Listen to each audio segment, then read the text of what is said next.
There are many weapons that are better in Nightreign than they are compared to their regular Elden Ring counterparts, and is mainly due to the fact that the balancing is a lot more streamlined, and being that your way to acquire the weapons is completely randomized, there aren't many circumstances to where you get weapons that are just completely outclassed by another, but the weapons that have received the most improvements will have to be the legendary weapons or the boss weapons, and it's for the main reason being that every single legendary just tends to be the highest damaging weapon in its own category, and they also do come alongside these powerful secondary buffs that just tends to make them be the best options, but obviously they are really rare to compensate for their power. So with that being said, I'm actually not going to include any of these legendary weapons onto this list, because one, I actually have already made a video ranking every single one of these legendaries for Nightreign, and I don't really want to talk about them all over again in a separate video, because things like the Grafted Blade Greatsword, the Giant's Red Braid, the Star Scourge Greatsword, they've all gotten a pretty big buff since regular Elden Ring.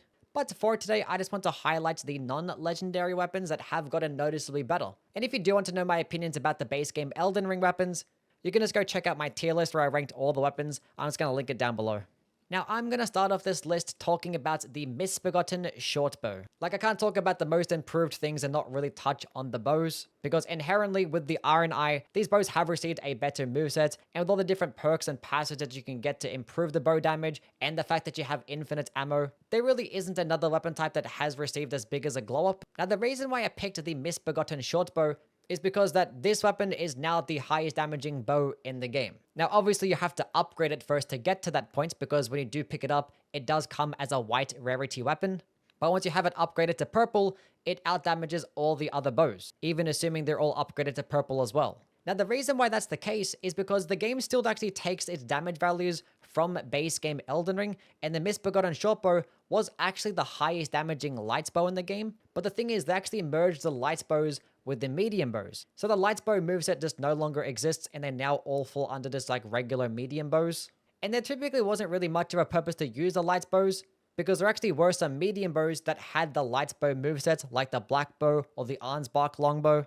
But the main reason why you wouldn't really care to use the misbegotten shortbow is because it actually had the worst range stat out of all the bows. Meaning at a certain distance, it ends up being the worst damaging bow. But in Elden Ring Nightreign, all the bows have the exact same range stat. So it doesn't matter at what point that you're standing at, all the bows are going to receive the exact same projectile damage drop-off. So it inherently means that the misbegotten shortbow went from like the worst damaging bow in the game to pretty much the best damaging bow. Now, the next weapon I want to touch on is the ICERIND hatchet. Now, axes in Elden Ring didn't really get as much play because they are smaller, quicker weapons that do get some pretty decent damage. And when it comes to other weapons in that category, like straight swords and curved swords, they can just do it better because of things like power stancing. If you want to use weapons that maximize DPS, power stancing is the way to go, and curved swords and straight swords just have a much better power stancing moveset because they hit simultaneously, and the axe power stancing moveset is just horrendous. But in Nightreign, power stancing is a lot harder to come by because you have to find two of the exact same weapon type, which is super rare, especially for things like straight swords and curved swords. And that doesn't even get into the downsides of the higher stamina cost and the fact that it takes up an extra inventory slot that you could be using for other really cool passive effects. So although it can be still very powerful, the game definitely does make it easier to build around a two-handing weapon, which the axes have one of the highest, if not the highest, two-handed DPS in the entire game. Now, the warped axe is still the king. It is the best axe in the entire game still. But the reason I want to cover the ICERIND hatchet is because, one, it does come with passive frost, which frost is one of the best statuses in the game due to its percentage damage and the fact that it can debuff enemies, and there are relics out there that can make it do even more damage to frostbite afflicted enemies. And this weapon also does come with the Hoarfrost Stomp skill, which is one of the best skills in the entire game, due to its being able to proc frost quickly and clear out trash mobs extremely fast. Now, the downsides of having a status effect infused weapon is that they do come with a damage penalty. So in this instance, for the ICERIND hatchet, it ends up getting roughly around about 15% less damage compared to the other like purple axes. But one thing the game doesn't consider is the weapon moveset speeds. The ICERIND hatchet just gets a faster moveset compared to your normal axe. It gets the exact same moveset as things like the hand axe and the forked hatchet, and for those weapons they come with a couple of downsides. One is going to be their range, and two is going to be their damage. But when it comes to the ICERIND hatchet, there is basically no penalty at all. It actually gets above average range, and in this game, all these weapons end up getting balanced to have very similar damage. So this weapon can actually output just as much DPS as things like a Stormhawk axe, but it actually adds frost on top of it, and it also has a hidden modifier that allows it to do more damage to dragons, which this modifier is also in Elden Ring, but in Nightreign it feels like you're way more common to come across a dragon than it would be for the regular base game. It feels like almost every single expedition I end up coming across like a regular flying dragon, an ancient dragon, magma worm, or from fighting things like Caligo or the Gaping Jaw. If I just have this weapon in my hand, I'm just going to be doing bonus damage to them. Okay, now next I want to touch on a group of weapons, and they're just going to go to all the weapons that come with passive rot. Now, rot is amazing in Elden Ring, don't get me wrong. Like, just proccing rot with a random weapon will end up doing roughly around about like 16% damage over 90 seconds, which is really good. But in regular new game, you're pretty much still better off like optimizing your builds and just speccing all into damage. So instead of having to go out of your way to proc rot, which might take a while being that it doesn't actually scale up anything in that game, you're better off just speccing into this actual damage. And it isn't really until once you get later into the game or like later new game plus cycles where you're at really high levels and these bosses have lots of HP that you really want to benefit of using these percentage damaging things. And at that point, if you are at a higher level, you're better off just speccing into a little bit of faith and using things like Rotten Butterflies, Scarlet Aeonia, or even just using stuff like hefty rot pots, because all of those sources of rot do roughly twice as much damage as if you were to proc rot with a regular weapon, like the Ansper Rapier or the Scorpion Stinger. But in Nightreign, half of those sources just aren't currently in the game yet, and considering the RNG nature of the game, and that you aren't really ever going to have like an optimized build, having percentage damage things where you have like these very average builds against these large HP targets is pretty much invaluable, especially when it comes to multiplayer. And any weapon that can get rot is just going to be amazing because almost every single enemy, and in fact pretty much every single Night Slot boss, can be procced with rot. And in this game, it actually does scale off Arcane. So you can proc rot a lot faster in this game compared to regular Elden Ring. And one other major benefit when it does come to like this status effect weapons is that you have 6 dedicated weapon slots and no equipment load. So you can very well have any rot weapon just sitting in your back pocket, proc the rot, and then just switch back to your main damaging option.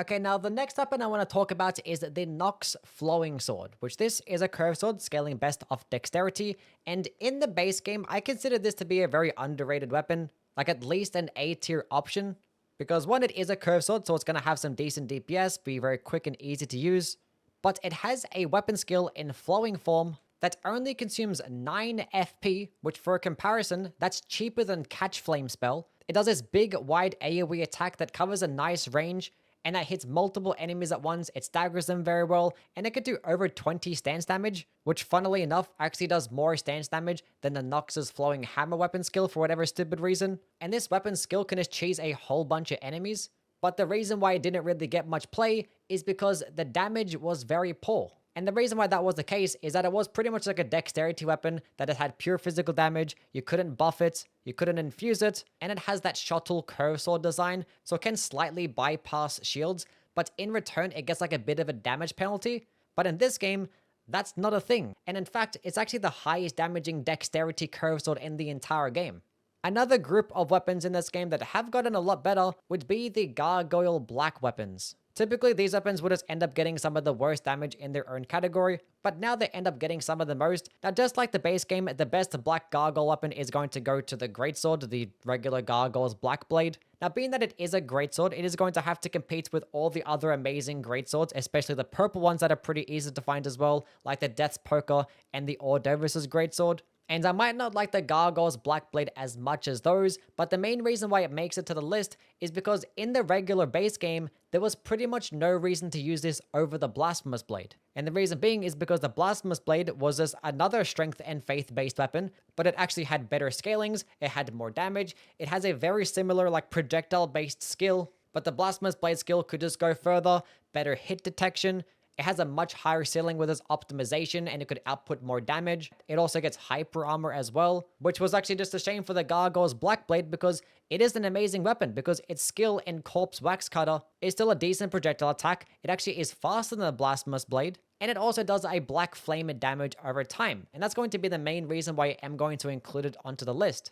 And that is because it does do that percentage damage. That might seem like it actually does Destined Death, but no, for some reason it does like the same percentage damage as the Black Flame effect. I don't really know why. But against higher HP targets, the Gargoyle's Black Blade skill could potentially even outdamage the Blasphemous Blade, especially if you actually end up making this thing gold via the Crater. And as I mentioned earlier, this skill is actually going to be quicker than the Blasphemous Blade, and it also does consume half the FP, which when you're most likely to find this weapon is going to be with the Wilder, and he's not going to have much mind to begin with, and using a high damaging skill that can do percentage damage and having it only consume 15 FP is amazing. Okay, now the last weapon I want to touch on, and what probably is the most improved weapon, it is going to go to the Ornamental Straight Sword. Now the main reason why I want to talk about it is because of the fact that it is a paired weapon, meaning that when you two-hand it, you gain the power sensing combo. Now having a paired weapon is also really good in Elden Ring as well, because it means you don't have to level up a second weapon, you don't have to bear the weight of that second weapon,